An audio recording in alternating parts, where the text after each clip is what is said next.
So this is the Ikki68 Aurora. It's an affordable injection molded case made of polycarbonate with a very interesting mounting style, which we'll get into later. Today I want to discuss three things, being the build quality, my typing experience and sound with this, and my overall thoughts. So at the time of recording this video, this keyboard's slated to run for about $129. That'll come with everything but the stabilizers, switches, and keycaps. And there's a lot to this keyboard that we're going to dig into. So the keyboard comes in a variety of colors. Charcoal and mint are going to be the ones that cost $129, while the Aurora X Mizu and the Devoted X Aurora are going to cost $159 and $195 respectively. Now for that extra $30, it can match your Mizu set, and it does come with stabilizers, and then for the $195, it actually does come with switches, which are themed after Devoted. But if you are looking for something that's going to match Mizu and Devoted, it might be something worth taking a look at. Honestly though, for an extra $30 to just get stabilizers, it kind of seems steep, but it will match your Mizu set, which might be worth it to you. For me, I'm happy with charcoal and mint. I actually think the mint's a gorgeous, gorgeous color. Some other things to note, this will come with a bunch of add-ons. Alright, so add-ons cost extra money. For example, polycarbonate, FR4, and brass plates will cost you extra dollars. If you do want to pick up something like that, check out their add-ons price list. There's a lot of them. I'll post a photo over here, somewhere here in this vicinity, and you guys can take a look at them. But I check out their website, which I'll link in the description down below. There's a lot of extra things you can pick up with this keyboard kit. Now some things to note about the prototype that I built. First of all, it's missing some LEDs. There's actually going to be 16 LEDs in the bottom here, not the 12 that you guys see here. However, I do want to point out about the LEDs, you're really not getting a huge effect on them.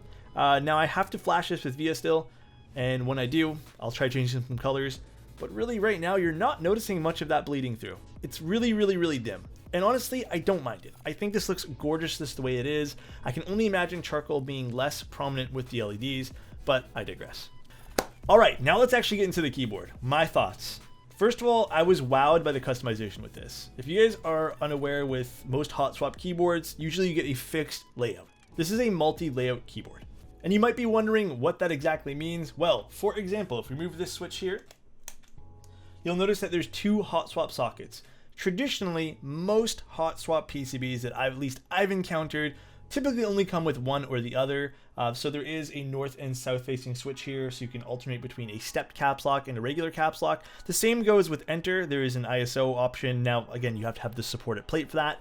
There's also a split spacebar option as well as a 7U option. So this whole bottom row is actually compatible with a whole bunch of different things, as well as a split right shift, a split left shift. And if you don't install the stabilizers when you initially build this, you can actually swap this out for a split backspace. However, this is hot swap, so if you did want to swap that out after you've already built it, you can just take it apart really easily, as you saw. This comes right out and comes right back in once you're ready to go.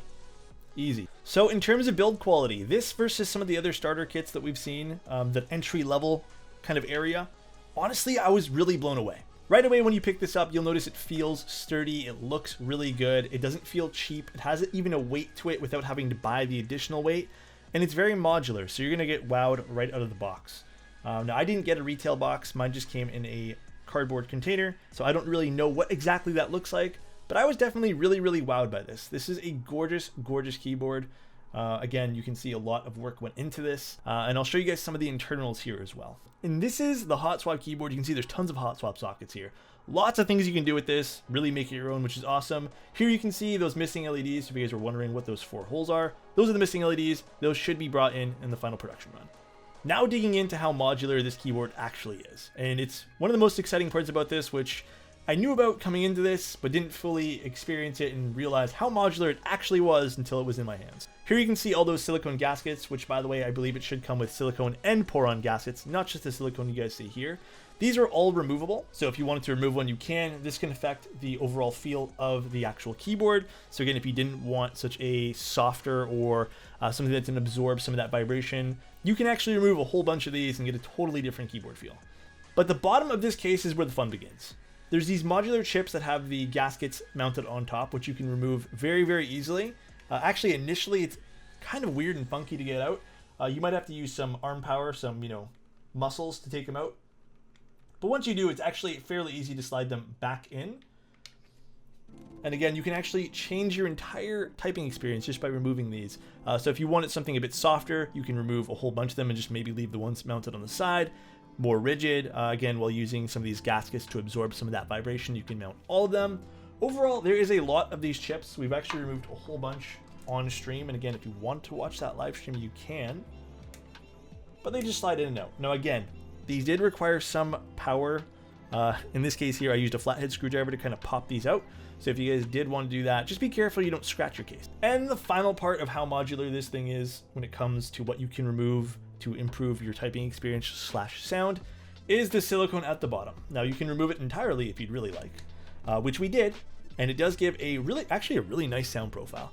But what I actually have been preferring is just this one sheet of silicone. Now there is 2 more, which you can also slot in here. This one here would go in the middle, and this one here goes right on top. And it's totally up to you if you guys want to put it in. This slot is actually even for the additional brass weight, which is interesting, and I wish we got one for the prototype because that actually might even break up the sound a little bit more. Now with that being said, it's actually very easy to put this keyboard back together, which I'll demonstrate right now.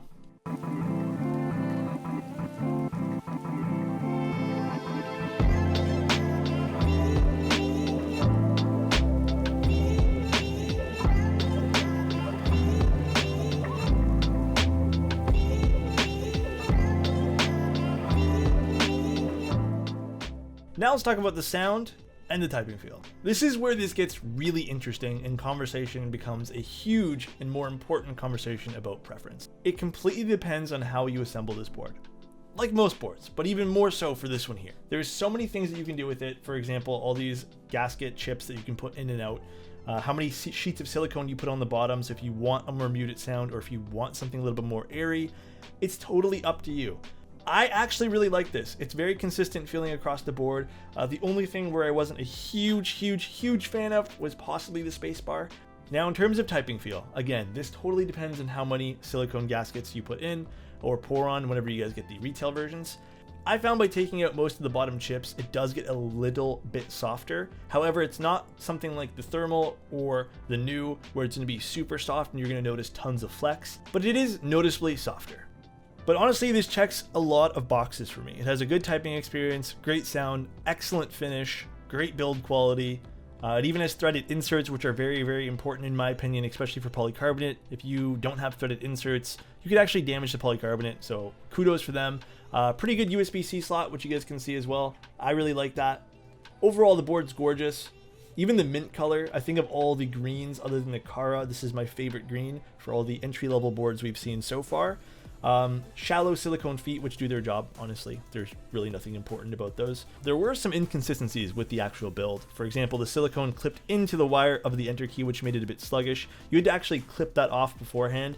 That shouldn't be in the final production run. We did let the studio know. I think they were actually watching the live stream when that happened, as well as I felt the silicone at the bottom where the spacebar was a bit thick. So hopefully they're also going to adjust that too so it doesn't peek out and maybe hinder the case from closing.